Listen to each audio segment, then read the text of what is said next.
Assalomu alaykum. Mana bugun 16-fevral 2026-yil G'o'lda mahallasida uchi tajribasi asosida uchrashuv o'tkazyapmiz. Biz Milliy bankda ishlaymiz, bilasizlar. Milliy bankda PQ7 biznesga birinchi qadam dastur doirasida kredit beramiz 10 milliongacha, 18 oyiga 23%. Keyin 312-sonli kichik biznes uzluksiz qo'llab-quvvatlash dasturi doirasida ham 100 milliongacha begarov, 300 million so'mgacha garov evaziga kredit taqdim qilamiz. Undan keyin yana bir qator 60, 61, 62-sonli qarorlar doirasida ham kredit ajratamiz yoshlarga, institut bitiruvchilariga.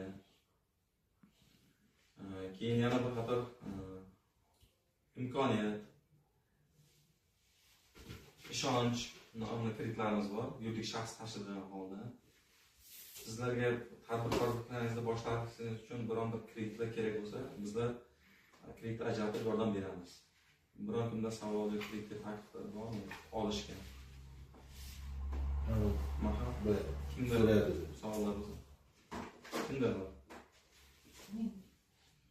O'zingiz tanishtiring.